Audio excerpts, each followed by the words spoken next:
dengan mengucapkan Bismillahirrahmanirrahim. Bismillahirrahmanirrahim. Kita buka ujian komprehensif pada pagi hari ini. Yang pertama saya ingin menanyakan kepada Saudara Hamka, apa sudah siap untuk ujian? Insyaallah, bismillah, siap. Baiklah, ujian kita di pagi hari ini kita mulai dulu dengan saya minta Hamka untuk bisa menulis 2 ayat dalam surat An-Nasa. Idza jaa nasrullahi wal fath. 2 ayat saja. Silakan.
Sudah, Prof?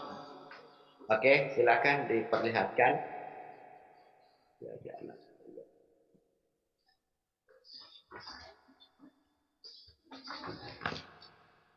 Ya, oke, silakan difoto baru kemudian dikirim lewat WA saya.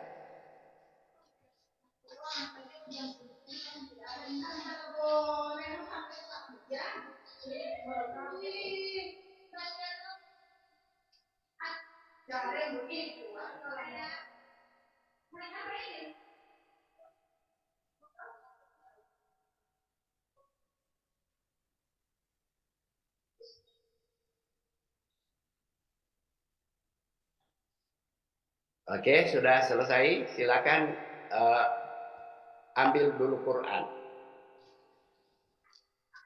Oke, silakan Anda buka saja sembarang surat. Silakan dibaca beberapa ayat. A'udzu billahi minasy syaithanir rajim. Ya ayyuhan nabiyyu lima tuharrimu ma ahallallahu laka yabtaghi mardata azwajika wallahu ghafurur rahim. Qad faradallahu lakum tahillata aymanikum wallahu maulakum wa huwal alimul hakim.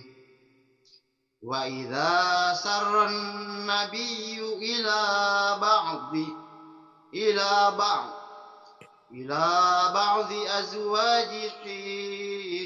azwajihi haditha falamma nabat bihi wa azharahu Allahu alaihi arrafa ba'dahu wa a'rada ba'din falamma naba'aha bihi qalat man anba'aka hadha qala nabba'ani al-alimul khabir.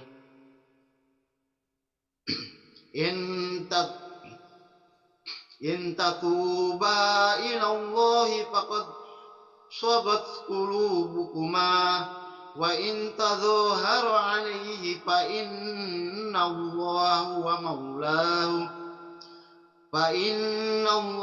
هو مولاه وجبريل وصالح المؤمنين والملائكة بعد ذلك ظهير. Cukup. Sadaqallahul azim. Kita mulai dari silakan saudara untuk bisa mempraktikkan bagaimana membuka pelajaran yang baik. Terus setelah membuka masuk pada kegiatan inti. Tapi pendahuluan dulu untuk membuka pelajaran. Silakan. Assalamualaikum warahmatullahi wabarakatuh. Apa kabar anak-anak sekalian? Semoga anak-anak semua pada dalam keadaan sehat walafiat ya.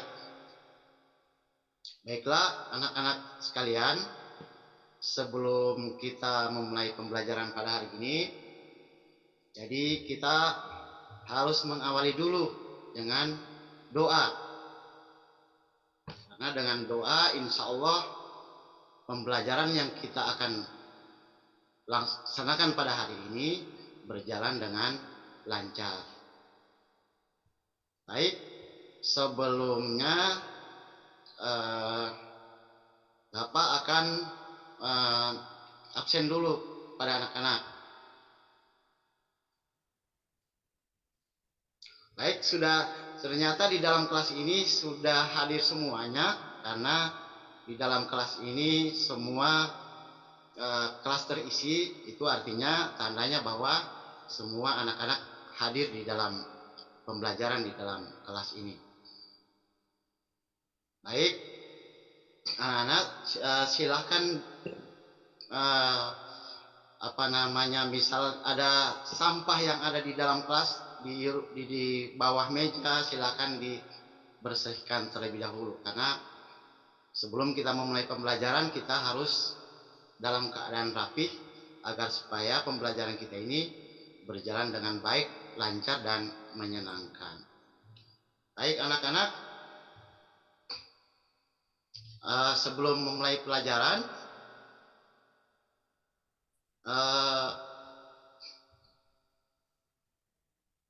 Bapak akan meminta kepada satu orang untuk maju ke depan terlebih dahulu untuk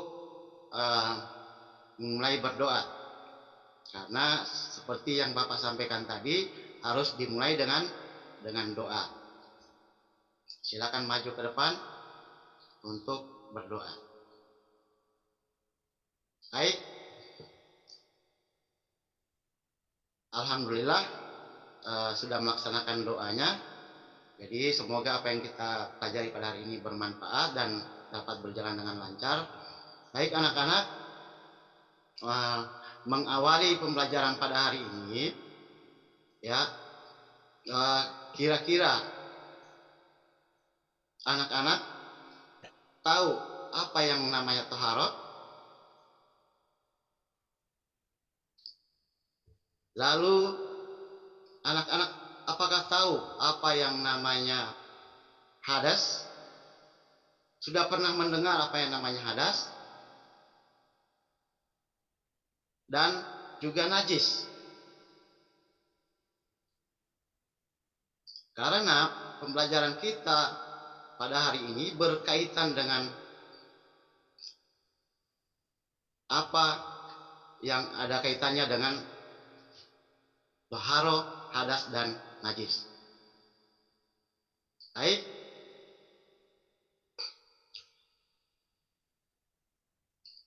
Sebelumnya Bapak akan bertanya dulu. Jadi pertanyaan-pertanyaan yang Bapak akan tanyakan ini berkaitan dengan materi pelajaran kita hari ini. Coba apa anak-anak ketahui tentang taharah?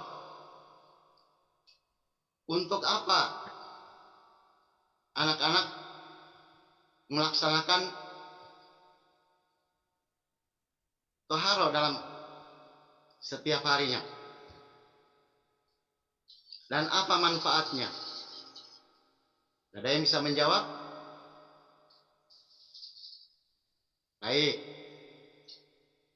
Terima kasih, bagus sekali jawabannya anak-anak. Atau ada yang mau menyampaikan jawaban yang lain dari apa yang sudah disampaikan teman yang satunya?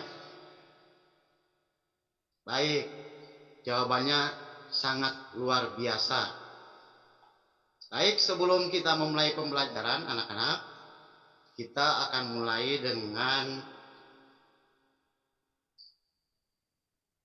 materi. Judulnya, apa tema kita hari ini yang akan kita pelajari? Jadi tema yang akan kita pelajari hari ini adalah tentang toharo. Anak-anak pernahkah mempelajari, baik itu pada saat pembelajaran lalu, pernah mendengar atau pernah belajar tentang toharo?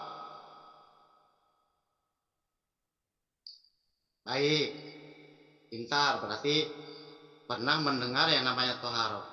Untuk apa toharo?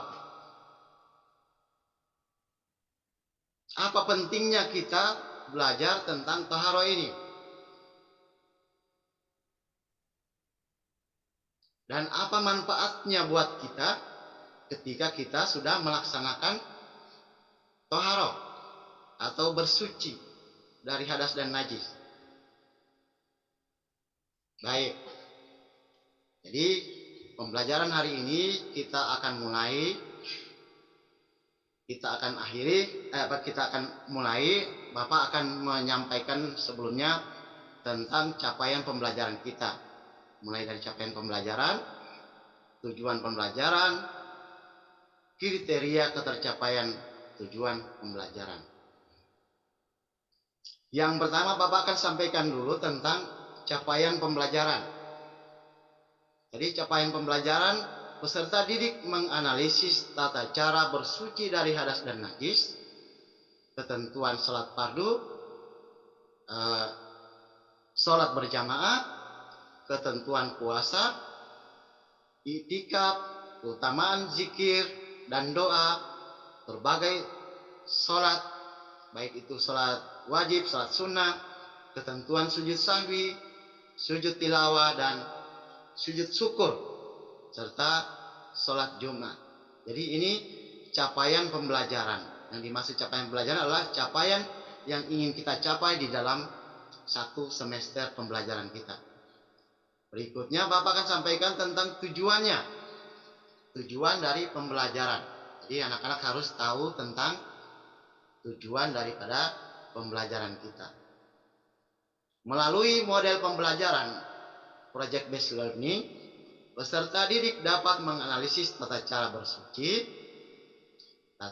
bersuci dari hadas dan najis untuk membangun pola hidup yang bersih dan sehat dalam konteks kehidupan sehari-hari melalui kegiatan menjelaskan, mengidentifikasi, mengklasifikasi, menganalisis, dan mempraktekkan tata cara toharo dengan baik dan benar. Selanjutnya Bapak akan juga menyampaikan kriteria ketercapaian atau ketuntasan tujuan dari pembelajaran kita. Yang pertama, melalui model pembelajaran based learning, peserta didik dapat menjelaskan pengertian toharo dengan menggunakan kata-kata sendiri atau kalimat-kalimat sendiri secara tegas, beserta juga dengan dalilnya. Yang kedua adalah mengidentifikasi alat-alat bersuci dari hadas dan najis. Yang ketiga, menganalisis, mengkomunikasikan ketentuan toharo, mulai dari berwudu, tayamum, dan juga mandi sebagai syarat yang mesti dipenuhi di dalam melaksanakan ibadah tertentu seperti sholat. Dan yang terakhir, kriteria terakhir adalah mempraktekkan. Jadi peserta didik harus dapat mempraktekkan bagaimana tata cara toharo atau bersuci dengan baik dan benar sesuai dengan ketentuan, menjalankan ketentuan agama sesuai syariat, dan memiliki sikap disiplin. Baik, anak-anak, jadi kata kunci di dalam pembelajaran kita ini adalah yang pertama adalah toharo atau bersuci. Yang kedua adalah hadas, dan yang ketiga adalah najis. Paham anak-anak? Ya, baik kalau paham. Jadi kita akan segera memulai pembelajaran kita pada hari ini. Sebelum kita mulai, mari kita sama-sama membaca basmalah untuk memulai pembelajaran kita pada hari ini. Bismillahirrahmanirrahim. Baik anak-anak, pada kesempatan kali ini, sebelum anak-anak sampai di sekolah ini, Bapak ingin bertanya dulu. Kira-kira anak-anak sebelum sampai di sekolah ini, aktivitas apa yang anak-anak lakukan yang berkaitan dengan toharo ini?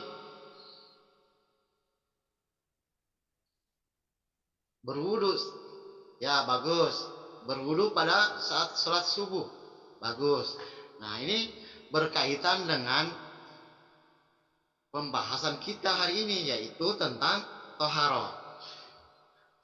Anak-anak, sebelumnya Bapak akan menyampaikan dulu tentang pembelajaran kali ini, yakni Bapak punya PowerPoint yang berisi tentang infografis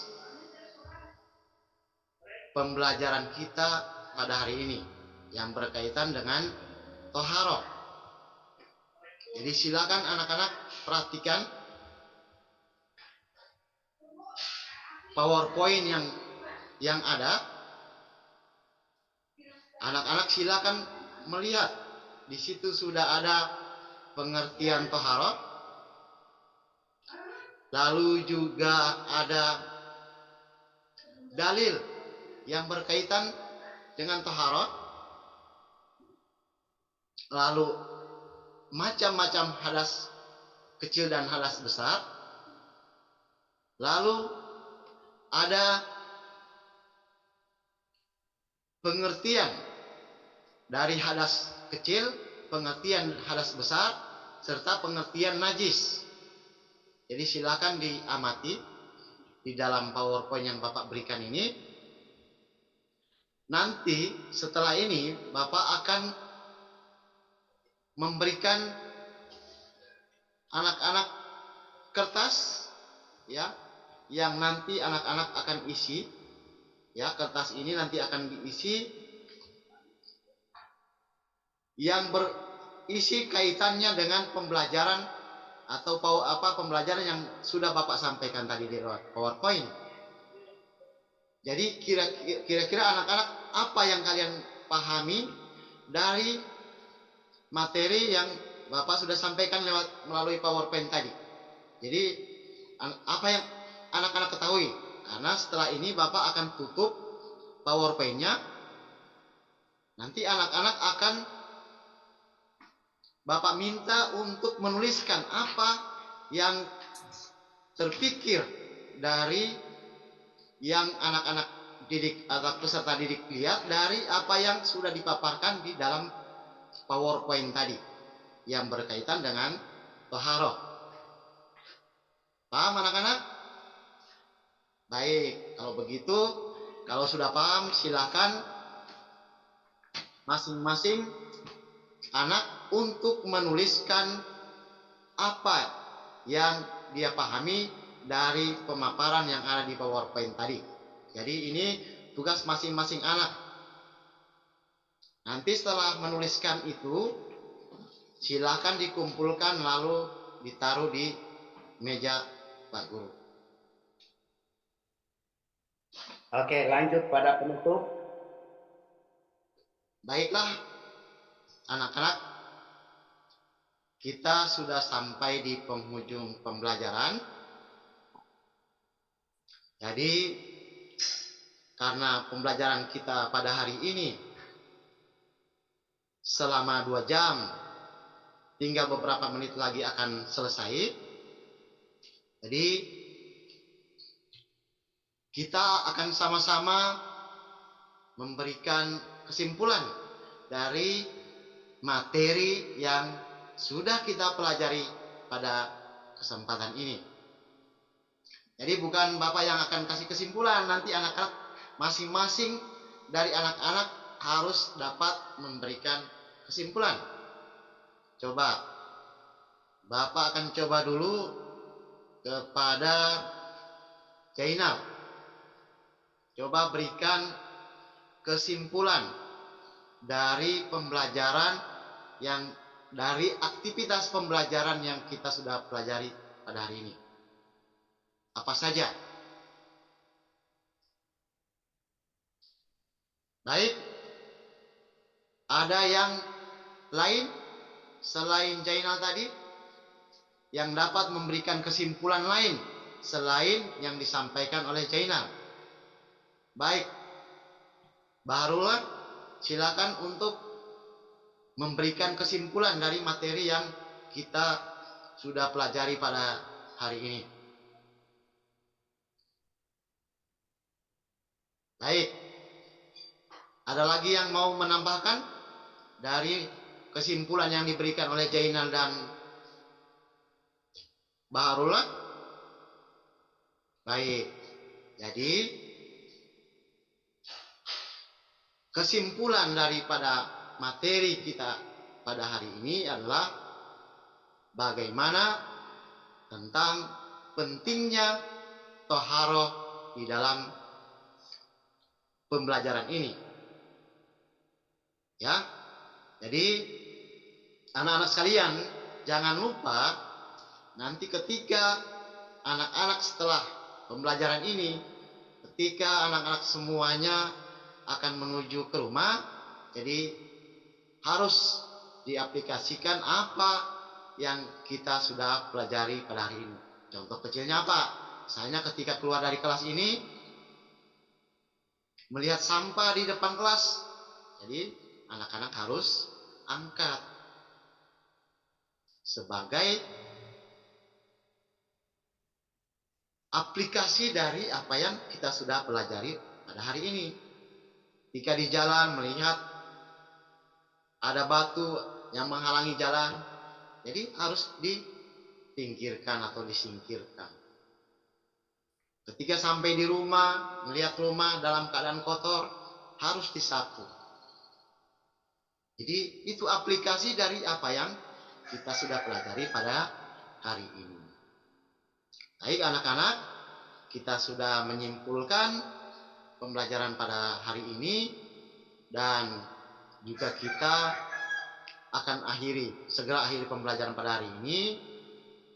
Bapak mohon untuk salah satu orang, ya, siapa yang bisa untuk maju ke depan untuk memimpin doa. Silakan.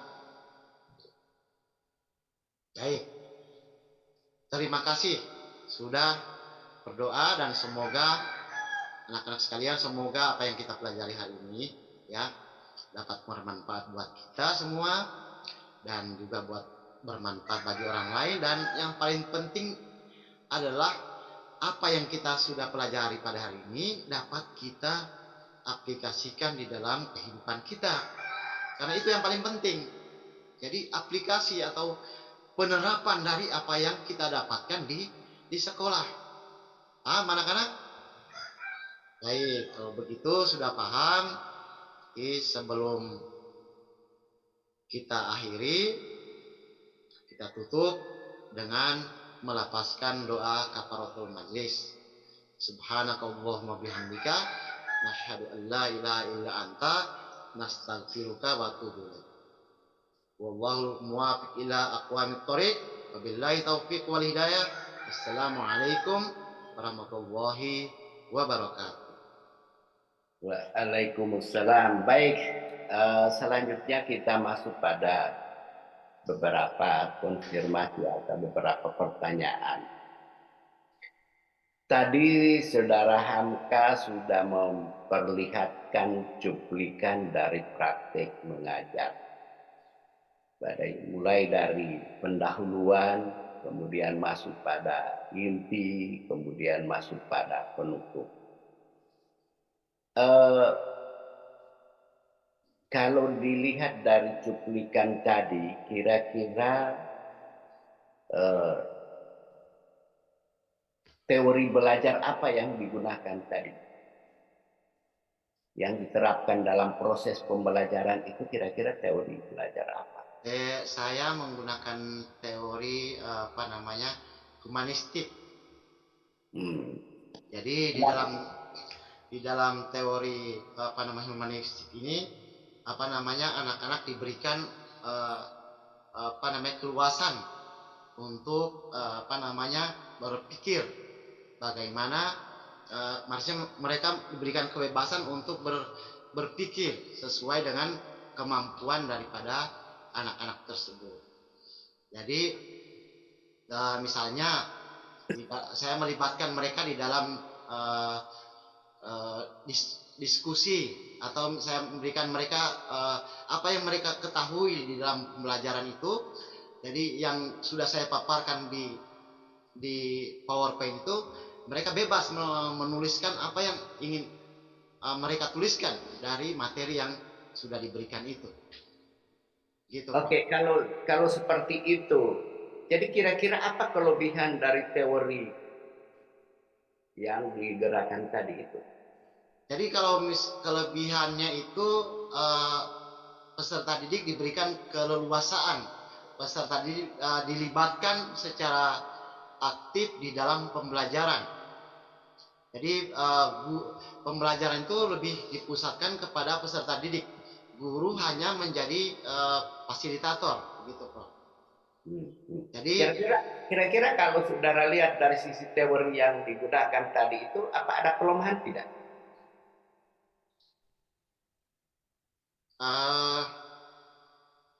Kalau tadi sudah dikatakan bahwa, bagusnya di sini di teori yang saya gunakan itu betul-betul memberikan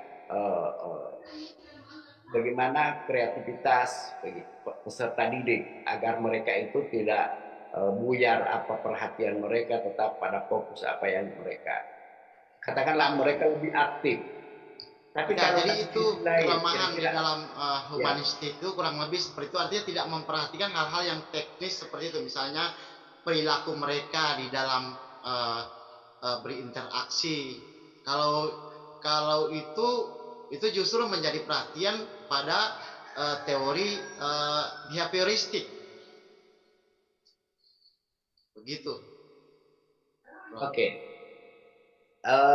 Kira-kira untuk memberikan agar pembelajaran itu terpusat pada peserta didik, itu biasanya menggunakan instrumen apa?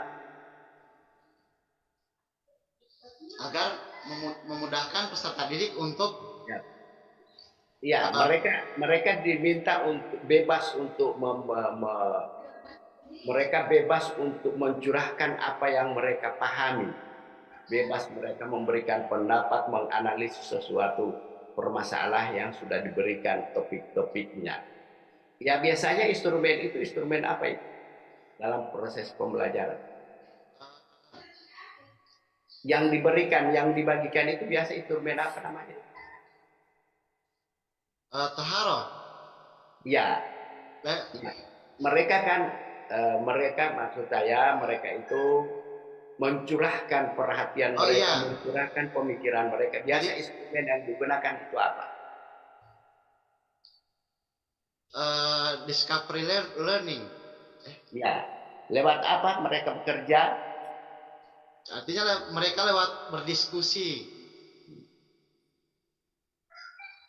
atau menyampaikan pendapat-pendapat yang mereka ketahui Oke. atau saling Jadi, bertanya. oke. Itu dari sisi kreativitas mereka. Lalu saudara sebagai eh, katakanlah fasilitator dalam pembelajaran dengan menggunakan penerapan metode behavioristik itu, nah kira-kira di mana peran saudara pada proses seperti itu agar proses itu bisa bermakna? Di mana perannya? Jadi guru di situ sebagai apa namanya, bertindak sebagai mengawasi peserta didik dalam proses pembelajaran itu.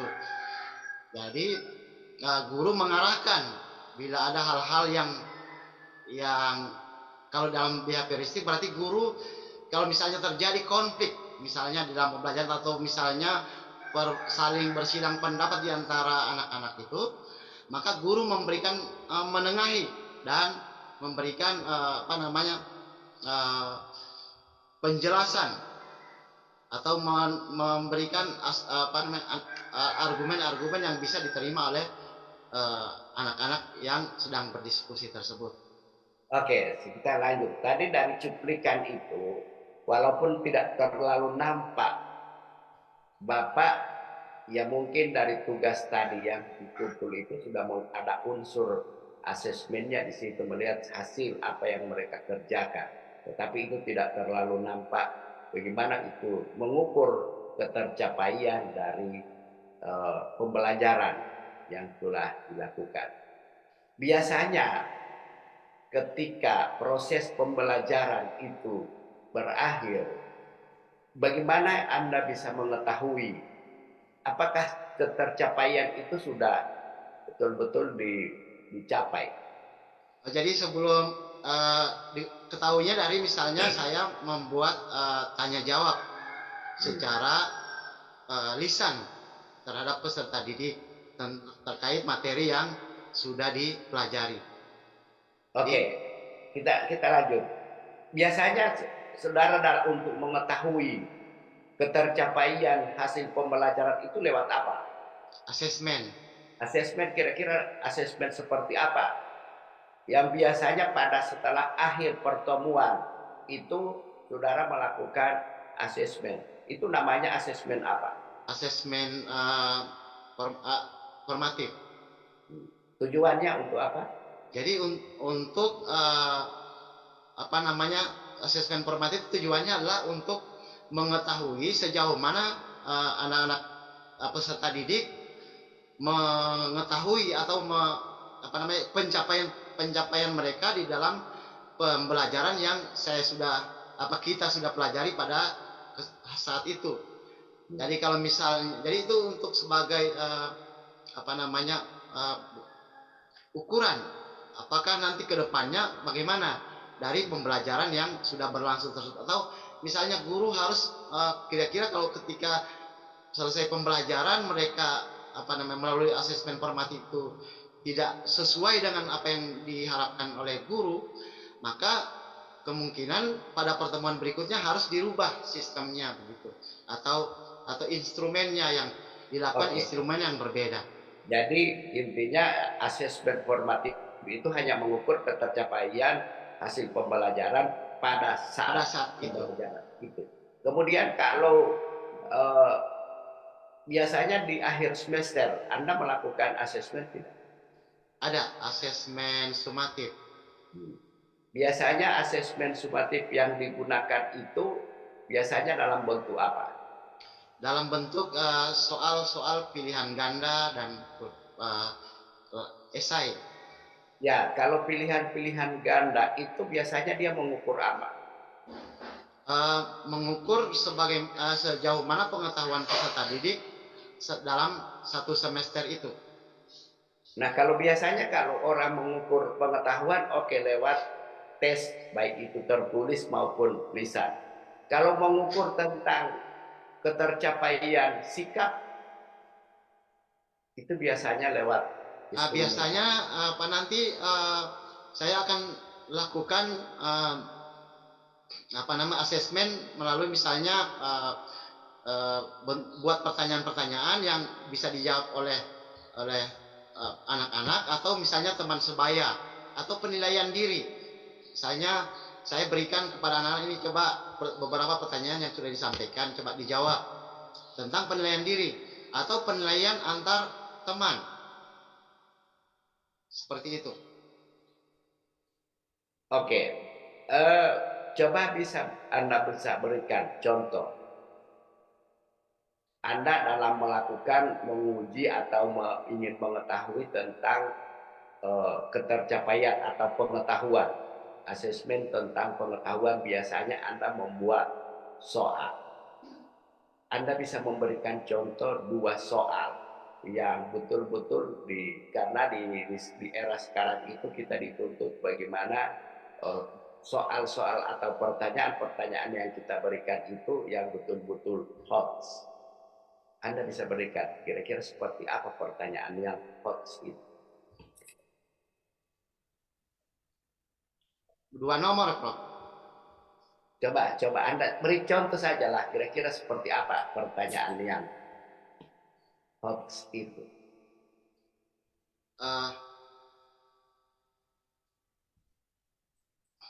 Klasifikasikan macam-macam najis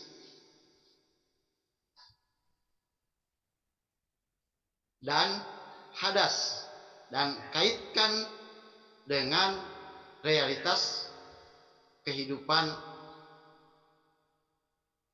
sehari-hari. Oke, saya rasa cukup untuk itu. Oke, di dalam ini yang sekarang ini di era kurikulum merdeka, kira-kira apa prinsip dari kurikulum merdeka itu? Kira-kira seperti apa? Prinsip kurikulum merdeka itu lebih ditekankan pada pemusatan peserta didik sebagai pembelajaran, tidak lagi berpusat pada guru. Misalnya metode-metode ceramah yang disampaikan oleh guru itu sudah wajib ditinggalkan. Jadi guru hanya memfasilitasi peserta didik untuk berlangsungnya pembelajaran. Kecuali kalau misalnya ada hal-hal yang tidak bisa diselesaikan oleh peserta didik, maka guru yang akan memberikan pengarahan kepada peserta didik. Oke, baik. Saya rasa itu cukup. Sekarang kita sedikit nengok tentang tugas yang kemarin sebagai seorang guru itu diminta untuk bisa melakukan suatu penelitian tindakan kelas. Nah, di dalam melakukan sebuah penelitian jelas harus diawali dengan menyusun proposal. Kira-kira Anda bisa memberikan gambaran tentang bagaimana Anda menyusun sebuah proposal yang dijadikan sebagai dasar untuk mau meneliti atau mau menyelesaikan fenomena-fenomena yang terjadi. Kira-kira Anda bisa beri gambaran dulu. Jadi di dalam melakukan proposal yang saya buat itu, jadi saya menganalisa dulu terhadap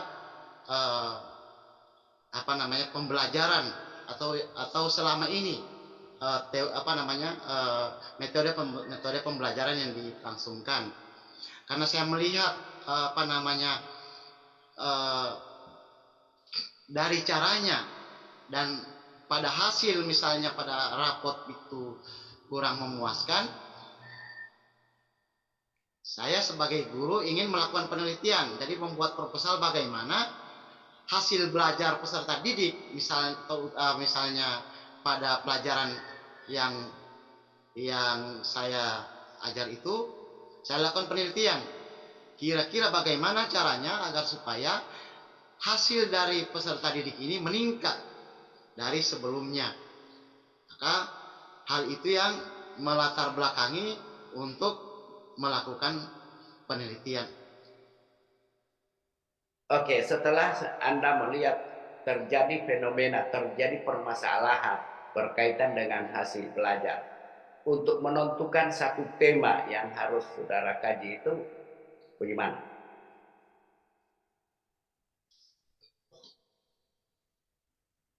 Menentukan, Saudara sudah melakukan observasi awal, melihat ya, ada terjadi fenomena atau gejolak-gejolak atau permasalahan-permasalahan yang ada di sekitar tempat Anda observasi itu. Lalu kenapa Anda dengan dasar itu saudara menentukan tema atau bahan yang nanti akan diteliti? Kira-kira bagaimana pertimbangan-pertimbangan apa yang harus saudara lakukan? jadi apa namanya, saya karena melihat fenomena yang terjadi itu, sehingga saya memilih tema yang saya sampaikan itu, misalnya tema tema apa namanya, melakukan model pembelajaran itu, misalnya model model audiovisual. Jadi saya memilih uh, apa namanya, dalam upaya meningkatkan itu, jadi saya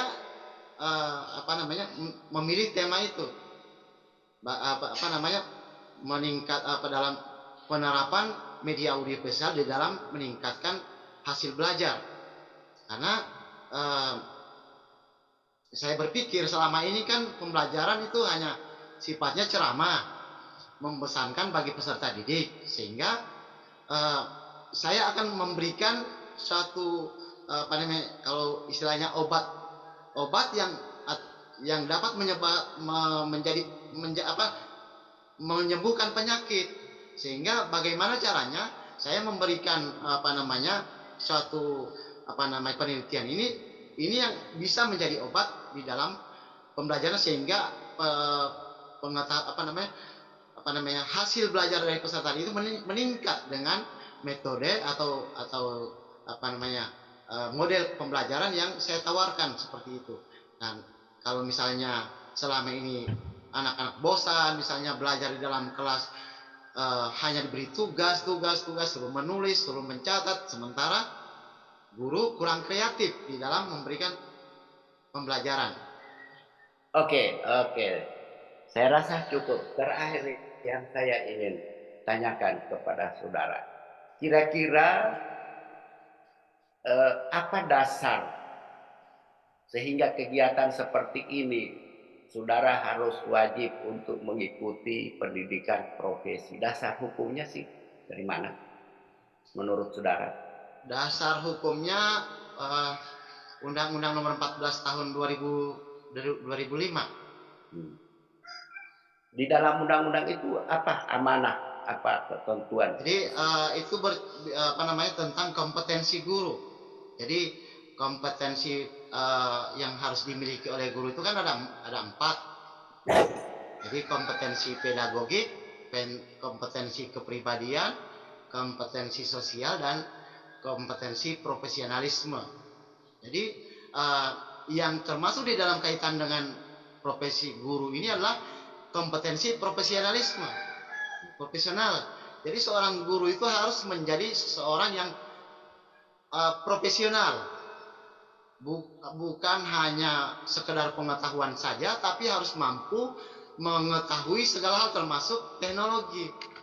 Sehingga dengan beragamnya kemampuan guru, pengetahuan guru, sehingga mampu memberikan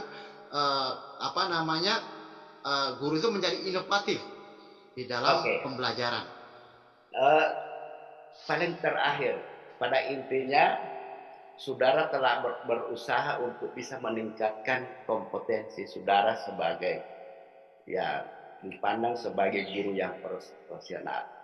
Kira-kira prinsip apa yang ada dalam diri saudara atau strategi apa yang saudara bisa lakukan, prinsip apa yang harus saudara pegang, dan kira-kira strategi apa yang saudara lakukan dalam rangka meningkatkan kompetensi saudara sebagai guru, sebagaimana yang diamanatkan oleh undang-undang bahwa seorang guru itu harus memiliki kompetensi.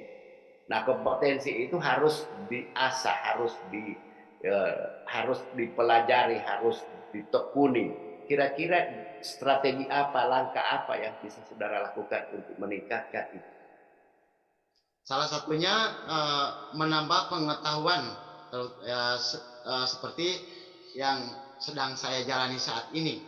Jadi untuk meningkatkan kompetensi artinya pengetahuan guru itu harus ditingkatkan. Lalu Kira-kira menambah melalui apa konkretnya, kira-kira melalui apa? Kalau meningkatkan pengetahuan itu melalui apa?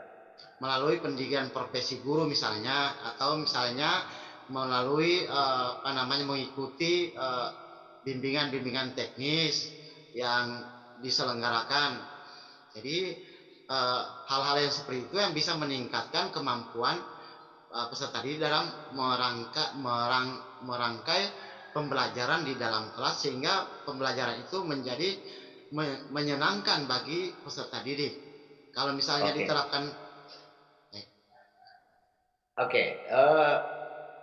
kira-kira kalau dilihat ciri-ciri atau boleh dikatakan juga prinsip seorang profesional itu, cirinya seperti apa?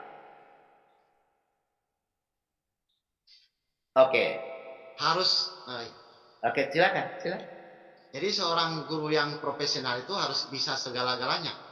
Harus dia juga seorang bisa menjadi teknisi, harus juga memahami kebutuhan dari peserta didik, harus juga dia mampu memahami mengetahui teori-teori pembelajaran. Jadi profesional itu artinya dia harus mampu melakukan yang sesuai dengan apa yang menjadi kompetensi guru tersebut. Jadi saya bisa menyimpulkan bahwa orang profesional itu harus memiliki semangat untuk meningkatkan pengetahuan, baik lewat pendidikan formal maupun non formal. Yang kedua, punya semangat memberikan pelayanan terbaik. Dan yang ketiga adalah punya semangat untuk mengabdi. Kira-kira itu antara lain ciri seorang profesional itu selalu punya semangat untuk meningkatkan pengetahuannya melalui berbagai macam kegiatan. Bisa dengan mengikuti pendidikan baik formal maupun non formal, pelatihan-pelatihan seperti yang saudara sampaikan. Tetapi jangan lupa juga harus punya semangat untuk melayani, terutama pelayanan kepada peserta didik sesuai dengan kebutuhannya. Dan yang paling penting adalah siap, semangat dalam pengabdian. Saya rasa cukup untuk ujian komprehensif bagi saudara Hamka, dan kita akhiri ujian ini dengan mengucapkan alhamdulillahirabbil alamin. Alhamdulillahirabbil alamin. Terima kasih banyak Prof.